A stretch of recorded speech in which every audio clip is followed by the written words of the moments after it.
Վերջին տասնամյակներում միգրանտների կողմից հայրենիքին կատարված փոխանցումները բավականին մեծ ուշադրության են սկսել արժանանալ միգրացիոն գրականության մեջ։ Սա պայմանավորված է այն հանգամանքով, որ տարբեր հեղինակներ սկսել են հասկանալ, որ միգրանտները ոչ թե կորցված ռեսուրսներ են, այլ շատ կարևոր դերակատարներ, որոնք կարող են հայրենիքի զարգացմանը նպաստել։ Սա իհարկե իր արձագանքն է գտել նաև քաղաքականության ոլորտում եւ ՄԱԿ-ի անդամ երկրների շուրջ կեսը կամ կեսից ավելին սկսել են քաղաքականություն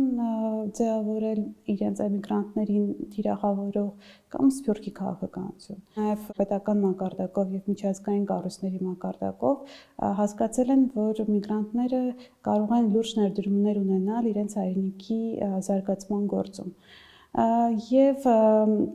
այստեղ կարևոր է նշել, որ միգրացիոն գրականության մեջ եւ ուսումնասիրությունների ոլորտում հիմնականում շեշտը դրվում է դրամական փոխանցումների վրա եւ պետության կողմից կառավարվող դրամական փոխանցումների վրա։ Օրինակ Հայաստանի Հանրապետություն 2019 թվականի պետական տվյալներով 1.5 միլիարդ դոլարի փոխանցումներ է կատարվել հիմնականում Ռուսաստանից։ Բայց սա իհարկե պետք է հասկանալ, որ միայն դրամական փոխանցումներն են եւ անհատների կողմից։ Իսկ փոխանցումները ընդհանրապես բավականին բազմաշերտ են։ Անհատական փոխանցումներին զուգահեռ կան նաեւ կոլեկտիվ փոխանցումներ, այսինքն միգրանտների խմբի, կազմակերպությունների կողմից հայրենիքին ուղարկվող փոխանցումներ եւ դրամական փոխանցումներին զուգահեռ կան նաեւ այլ նյութական փոխանցումներ, որոնք իհարկե ունեն դրամական արժեք, օրինակ դեղեր, էլեկտրոնիկա, տեխնիկա եւ այլն, բայց իրենք ավելի դժվար են չափել, թե ինչքան ուղարկեցին եւ թե որքանը եկամուտ դա բերեց իրենց հայրենիքին։ Եվ իհարկե սոցիալական փոխանցումների ոլորտը, որը որ այդ եզրույթի հիմնադիր Պեգի Լևիտը բնորոշել է որպես ինքնության ձևեր, վարքի նորմեր, որոնք որ միգրանտները ուղարկում են իրենց հայրենիք եւ որոշակի փոփոխություններ են մտցնում հայրենիքում։ Իհարկե սոցիալական եւ ֆինանսական տրանսֆերտների բազմաշերտությունը ապահովելու համար պետք է նաեւ հետազոտություններ անել եւ մենք տեսանք, որ 2020 թվականին օրինակ Ղարաբաղի-ադրբեջանական կոնֆլիկտի սրացման հետ մեկտեղ Սփյուռքի կողմից ներդրումներ կատարելու դրամական փոխանցումներով հայրենիքին օգնելու միտումները բավականին շատացան, բայց ինչ ձևով կամ ում են թիրախավորված այս օգնությունները, արդյոք դրանք միայն պետական կառավարելի եւ տեսանելի փոխանցումներն են, թե ոչ, այդքան էլ ուսումնասիրված չէ։ Սա հասկանալու համար ես իմ հետազոտությունների մեջ առաջարկել եմ բաժանել տրանսֆերտները 3 ոլորտների։ Առաջինը դա պետական մակարդակով եկող տրանսֆերտներն են, երկրորդը դրանք կիսապետական կամ կիսաֆորմալ փոխանցումների մակարդակն է եւ երրորդը դրանք ոչ ֆորմալ փոխանցումներն են։ Դա արել եմ ես Սփյուռքի որոշ համայնքներում հետազոտություններ անցկացնելուց հետո հիմնական Նիդերլանդներում եւ Ամերիկայում Լոս Անջելեսի Սփյուռքի շրջանակներում որոշակի հետազոտություններից հետո։ Խոսենք պետական փոխանցումների մասին, այստեղ իհարկե խոսքը հիմնականում կգնա համահայկական հիմնադրամի միջոցով կատարվող փոխանցումներին, որովհետև այն սերտ համագործակցում է պետական կառույցների հետ։ Համահայկական հիմնադրամը իր սկզբնավորումից ի վեր բավականին լուրջ ներդրումներ է կատարել Ղարաբաղի եւ Հայաստանի զարգացման գործում, եւ իմ հետազոտության տվյալները այնուամենայնիվ փաստում են 2019 թվականի դրությամբ գոնե, որ հիմնական երկու շերտեր էին նվիրատվություններ կատարում համահայկական հիմնադրամին։ Դրանք երկրորդ, երրորդ, որոշ դեպքերում նաև չորրորդ սերնդի հայերն էին եւ այսպես ասած Սփյուռքի էլիտան կամ բարեգործները, ովքեր որ խոշոր դրամական միջոցների են տիրապետում։ Երկրորդ, երրորդ, չորրորդ սերնդի հայերը հիմնականում իրենց անմիջական կապը հայրենիքի հետ կորցրել էին եւ սա միջոց էր, որպեսզի ինչ-որ կերպ իրենց հավատարմությունը եւ նաեւ ուշադրությունը հայտնեն հայրենիքի նկատմամբ։ Հիմնականում անվստահության մթնոլորտը ստեղծվել էր 90-ական թվականների Հայաստանից միգրանտների հոսքի հետ զուգահեռ, որովհետեւ նրանք կիսվել էին իրենց տպավորություններով, իրենց կարծիքներով, թե ինչպես են փողերը ծախսվում եւ որոշակի անվստահության մթնոլորտ էին ստեղծել նաեւ հենց այս խմբի շրջանում։ Իհարկե մենք տեսանք, որ 2020 թվականին իրավիճակը բավականին կտրուկ փոխվեց, որովհետև արդեն բոլորն էին թե 90-ական թվականներին գնացած Հայաստանից հայերը, թե վերջին շրջանում գնացած հայերը բավականին արագ լուրջ տեմպերով փորձում էին դրամական միջոցներ գտնել, որպեսզի փոխանցեն համահայկական հիմնադրամին, բայց վերջին շրջանում նորից տեսնում ենք, որ սկսվում են անվստահություն հայտնել նույն համահայկական հիմնադրամին այն պատճառով, որ բավարար հաշվետվողական չէ Սփյուռքի նկատմամբ եւ սա իհարկե նորից կխորացնի մթնոլորտը, եթե բավարար հաշվետվողականություն չցուցաբերի հիմնադրամը։ Երկրորդ մակարդակը, որը որ կարող ենք անդրադառնալ Սփյուռքից եկող կամ միգրանտների կողմից եկող փոխանցումներին, դրանք կիսապաշտոնական կամ կիսաֆորմալ գրականության մեջ նաև հանդիպում է քվազի կառավարական տերմինը փոխանցումներն են։ Գրականության մեջ հիմնականում ուշադրությունը դարձվել է եկեղեցական կառույցներին կամ անդրազգային կառույցներին, ովքեր որ ֆինանսական միջոցներ են ուղղորդում իրենց հայրենիք։ Շատ հայտնի հետազոտություններից մեկը դա Ղպտի եկեղեցու ուսումնասիրությունն է, Եգիպտոսի ղպտական համայնքին ուղղող դրամական միջոցները։ Հետազոտողը Բրինկերհոֆը դա անվանել է որպես ոչ ֆորմալ պետականության մի մոդել, որը որ ավելի շատ վստահություն ունի Ղպտի համայնքի մոտ, քան թե որևէ այլ պետական կառույց, քանի որ այն հիմնված է հավատքի վրա, շատ մեծ լայնամասշտաբ վստահության վրա Սփյուռքում գտնվող Ղպտի համայնքի շրջանում։ Եվ սա շատ կարևոր է, որովհետև Ղպտի համայնքի շրջանում նույնպես առաջին, երկրորդ, երրորդ սերնդի ղպտիների շրջանում անմիջական կապերը հայրենիքի հետ կարող են պակասել եւ կրոնական կազմակերպությունը փաստորեն որոշակի օղակ է հանդիսանում, որը որ կարող է վստահությունը շահել եւ միջոցները հասցնել հայրենիք այդտեղի համայնքին։ Հայկական օրինակով եթե նայենք, ես ուսումնասիրել եմ հայկական առաքելական եկեղեցու դերը փոխանցումների կառավարման եւ միջնորդավորման տեսանկյունից եւ պետք է ասել, որ հայկական առաքելական եկեղեցին ինչ որ չափով միջանկյալ օղակ է պետական եւ ոչ պետական ֆինանսական հոսքերը կամ դրամական հոսքերը կառավարելու տեսանկյունից, որովհետեւ ինչպես օրինակ 2018 թվականին իմ հետազոտությունը ցույց տվեց, հիմնականում 2016 թվականին քառօրյա պատերազմի ժամանակ բավական մեծ մոբիլիզացիա էր Սփյուռքում նկատվել եւ հենց այդ ժամանակ եկեղեցին ոչ միայն իր ֆիզիկական միջավայրներ տրամադրում, որպեսզի համայնքը գա եւ ներդրումներ անի եւ մտածի թե ինչպես կարող են օգնել համայնքին, այլ նաեւ միջնորդ օղակ էր հանդիսանում, որովհետեւ համայնքներից մեկում եկեղեցին որոշել էր, որ դրամական միջոցները կարող է ուղղել թե պետական խողովակներով գնացող օրինակ համայնքական հիմնադրամին կամ հրապարակված հաշվեհամարին եւ թե գտնել անհատներ, ընտանիքներ, որոնք որ դրա կարիքը իրականում ունեն եւ այդ կերպ դարձնել ավելի վստահելի համայնքի համար կատարվող դրամական փոխանցումները։ Անդրազգային կառույցներից պետք է նշել նաեւ ավետարանչական եկեղեցու դերը, նաեւ քաղաքական կուսակցությունների, ինչպես օրինակ Դաշնակցության դերը, որը նույնպես կարողանում է միջանկյալ օղակը կատարել դրամական փոխանցումների առումով, մանավանդ ճգնաժամային իրավիճակներում։ Անդրազգային ասելով նաեւ պետք է հասկանալ, որ այդ դրամական փոխանցումները ուղղվում են ոչ միայն Հայաստանին, այլ նաեւ կարիքի մեջ գտնվող այլ համայնքներին, օրինակ հետազոտության ժամանակ Սիրիայից ժամանել էր հայ քահանա, որ ներկայացնում էր իրավիճակը, հալեպահայության վիճակը, նրանց խնդիրները եւ հենց տեղում արագ դրամահավաք կազմակերպվեց, որը որ ուղղվեց հալեպահայ համայնքին, նույն կերպ պատերազմի վետերաններ եկել 90-ական թվականների, նորից ներկայացնում էր իրավիճակը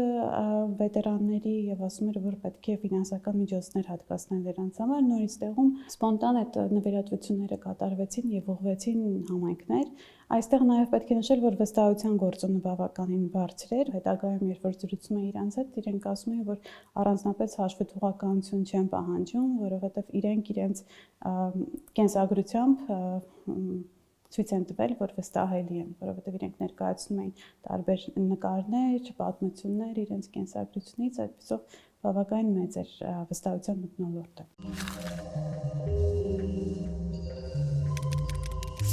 Եվ երրորդ մակարդակի մասին պետք է խոսել, դրանք ոչ ֆորմալ փոխանցումներն են, սրանք հիմնականում խոսքը գնում են այն կազմակերպությունների կամ անհատների ցանցի կողմից դեպի հայրենիք ուղղորդվող օգնությանը, որոնք որևէ կերպ կառավարելի չեն, այսինքն իրենք չեն հույսը դնում որևէ պետական կառույցների վրա կամ պաշտոնական փոխանցումների վրա եւ իհարկե նաեւ դժվար է իրենց նկատելը եւ եթե չլինի որակական հետազոտությունների մեթոդաբանությունը, այլ միայն ապավինենք զուտ դրամական փոխանցումների վիճակագրությանը, չեն կարող նրանց մասին որոշակի տեղեկություններ իմանալ։ Այդ առումով կարելի առանձնացնել նորից երկու մակարդակ։ Մի մակարդակը դրանք միգրանտների կազմակերպություններն են, որոնք որ գրանցված են, բայց իրենք ընդհանուր սփյուռքի օրակարգի վրա մեծ ազդեցություն թողնելու որևէ ակնկալիք չունեն, իրենք տեղում տեղի համայնքի համար մշակութային խնդիրներ են լուծում են լեզվի պահպանման խնդիր, մշակութային միջոցառումների կազմակերպման խնդիր, բայց նորից ճգնաժամային իրավիճակներում իրենք լուրջ մոբիլիզացիոն աղբյուր են հանդիսանում, որովհետև թե միգրանտները, թե իրենք հենց կազմակերպիչները արագ կերպով ռեսուրսները մոբիլիզացնում են եւ հասկանում են, թե ինչ միջոցով կարելի է օգնություն հասցնել հայրենիքին։ 2016 թվականի քառորիայի ժամանակ եւ դրանից հետո հիմնականում վստահության գործոնի վրա էր շեշտադրումը կատարվում, այսինքն հիմնականում իրենք ունեին մի վստահելի մարդ, նա էլ հայրենիքում ուներ ուրիշ վստահելի մարդ, ով որ կարողանում էր արագ այդ ռեսուրսները հասցնել նպատակակետին։ Պետք է նշել, որ այստեղ նույնպես դինամիկան սփյուռքի բավականին փոխված էր, որովհետև եթե մինչև 2016 թվականի դեպքերի սրացումը Հայաստանից գնացած միգրանտները հիմնականում չէին արձագանքում սփյուռքից եկող ազդակներին, այսինքն իրենք ունեին իրենց բարեկամները ու արկում էին փողերը իրենց, եթե կարիքը կար, ապա 2016 թվականից հետո դա առաջին լուրջ մոբիլիզացիան էր, որ նաև Հայաստանից գնացած հայերը թե ներդրումներ կատարեցին եւ թե հետաքրքրություն ցուցաբերեցին թե օգնելու եւ թե իրենք անձամբ որպեսզի կառույցներ հիմնադրեն։ Այդ առումով կարդամ մի կնոջ մեջբերումը, որը որ ապրիլյանի հենց օրերին որոշել էր, որ պետք է օգնություն ցուցաբերի։ Կինը 90-ական թվականներին էր Հայաստանից տեղափոխվել Նիդերլանդներ եւ տեղի դպրոցում ուսուցչուհի էր։ Եվ իր վստահության ռեսուրսի միջոցով բավականին մեծ մոբիլիզացիա էր կարողացել հասնել տեղի համայնքում։ Կինը ասում էր, ապրիլյան պատերազմից առաջ ես երբեք չէի մտածել դրա մասին, ի նկատի ունի փոխանցումներ անելու կամ ինչ-որ կազմակերպություն հիմնելու մասին, բայց պատերազմից հետո զգացի, որ ուզում եմ ինչ-որ բան անել, որոշ միջոցառումներ կազմակերպեցի, գումար հավաքեցի եւ տաք հագուստ գնեցի զինվորների համար։ Ես անձամբ այն տարա Հայաստան, անձամբ բարձրացա լեռները եւ հրամատներում հանդիպեցի զինվորներին։ Վերադառնալուն պես մտածեցի, որ պետք է շարունակեմ, քանի որ տեսա, թե ինչ է տեղի ունենում։ Պետք է նշել, որ այս կազմակերպության գործունեությունը նաև 2020 թվականի ճգնաժամային օրերին էր նորից նույն գործունեությունը կատարում եւ արդեն ուներ բավականին կայուն ցանց 2020 թվականին նույնպես բավականին շատ էին դեպքեր երբ կանայք էին մոբիլիզացնում իրենց ռեսուրսները իհարկե պետք է այստեղ խոսել որ սա ոչ թե կազմակերպությունների մակարդակով էր այլ անհատների ցանցերի մակարդակով որոշ տեղերում հարևաններն էին իրենց ցանցերը մոբիլիզացնում մեկ այլ տեղ ընկերուներով որոշում էին եւ հետո ցանցը նորից ավելի մեծացնում էին այսինքն այստեղ ոչ ֆորմալ փոխանցումների երկրորդ մակարդակի հետ մենք գործ ունենք նաեւ 2018-19 թվականին արված հետազոտության ժամանակ գոյություն ունեին այս ցանցերը որոշ դեպքերում նաև իրենք էթնիկայից գնում էին դեպի արդեն ընդունող հասարակություն, օրինակ ընկերների կամ բարեկամների ներառելու վրա, օրինակ ցանցերից մեկը հիմնադրվել էր մի հայ կնոջ կողմից, որը որ իր ընկերուհիների հետ որոշել էր, որ ամեն տարի պետք է ինչ-որ մի շահառու գտնի, որը որ կլինի միգուցե անապահով ընտանիք կամ պատերազմից տուժված ընտանիք եւ իրենք ամեն մեկը 30 եվրո ներդրումներ էր անում եւ հետագայում այդ ներդրումները ուղղվում էին ամեն ամիս 30 եվրո օրինակ անում էր եւ հետագայում տալիս էին այդ ընտանիքին Այստեղ կարևոր է նշել, որ շահառու ընտանիքների եւ այսպես ասած դոնորների միջև կապերը բավականին սերտ էին դառնում եւ անձնական մտերմության էր վերածվում, որովհետեւ նրանք գիտեին նրանց կյանքի բոլոր մանրամասները, շատ դեպքերում դա մեկ անգամյա օգնություն չէր, այլ անընդհատ տեսնում էին, թե ինչի կարիք ունի, դրան էին գումար հատկացնում, կամ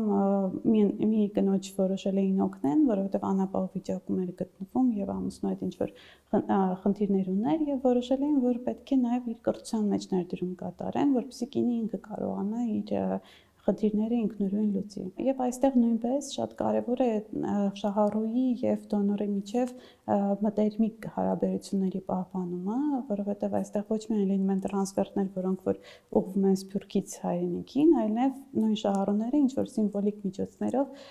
նաեւ տրանսֆերտներ են ուղարկում դեպի Սփյուռք։ Կլինի դա ձեռագործ ինչ որ հայկական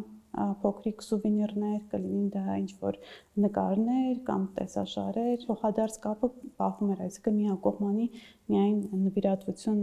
վրա չէր հույսը դրվում այս դեպքում։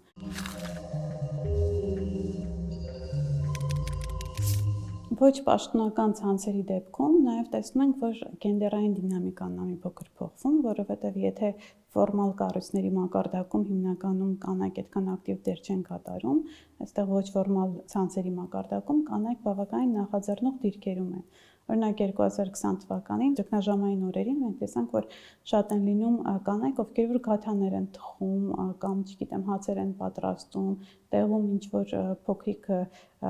իրերի վաճառք են կազմակերպում, որպեսզի կարողանան օգնեն հայրենիքին։ Եվ այստեղ մի կարևոր փոփոխություն, որը որ կարելի էր դիտարկել 2016 թվականի քարոզիայի հետ համեմատած, դա այն էր, որ եթե քարոզիայի ժամանակ հիմնականում գտնում էին շահառու ընտանիքներ, ապա այս 2020 թվականին շատ դեպքերում այդ օգնությունը հավաքվում էր եւ դեպի հիմնադրամ էր ուղղորդվում։ Այսինքն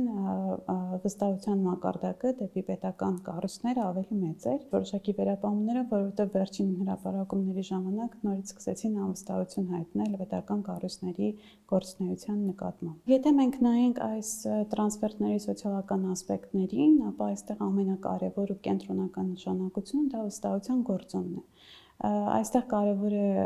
անդրադարձ կատարել սոցիալական հաշվետվողականությանը, որովհետև հիմնականում գրականության մեջ խոսքը գնում է ֆորմալ հաշվետվողականության մասին, աուդիտի մասին, բայց Սփյուռքից կամ միգրանտների կողմից ուղարկվող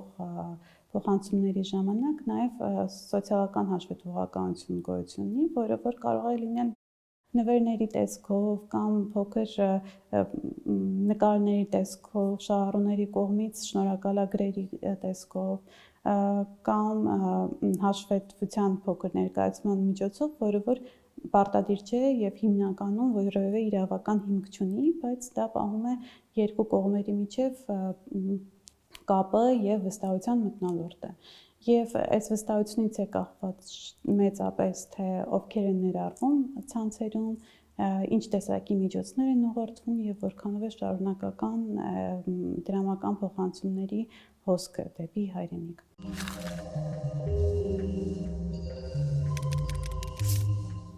2018-2019 թվականին արված հետազոտությունների ժամանակ բավականին ակնառու էր, որ Սփյուռքի կամ միգրանտների շրջանում ավելի վստահելի էին հենց այդ ոչ ֆորմալ կառույցները, որտեղ որ այդ անհատական մտերմիկ կապը ավելի ակնհայտ էր եւ ավելի շատ էր, բայց 2020 թվականին դինամիկան մի փոքր փոխվեց եւ իհարկե որոշ ժամանակ է պետք, որպեսզի հասկանանք, թե արդյոք այն պահպանվում է եւ արդյոք պետական կառույցների նկատմամբ վստահություն կա։ Մյուս կարևոր հարցն էլ այն է, թե արդյոք մեկը մյուսի հաշվին է, արդյոք եթե ավելանում են ոչ ֆորմալ ցանցերին տրվող գումարը պակասում է պետականը կամ հակառակը։ Իհարկե ոչ ֆորմալ ցանցերի կողմից կատարվող փոխանցումները կարող է նաև միգրացիայի քաղաքականության համար հետաքրքիր նյութ իրենից ներկայացնի, բայց փորձը ցույց է տալիս, որ քանի որ այն մեծապես կախված է մտերմիկ հարաբերություններից եւ փոխադարձ վստահության գործոնը բավականին կարեւոր է, ցանկացած միջամտություն, որը որ փորձում է ուղղորդել, որը որ փորձում է ինչ-որ կերպ կառավարել այդ հոսքերը, կարող է նորից անվստահության մթնոլորտ ստեղծել եւ վերջ տալ այդ նախաձեռնություններին ու մարդիկ նորից գտնեն այլընտրանքային խողովակներ, այլընտրանքային հումանիտար միջոցներ փոխանցելու համար։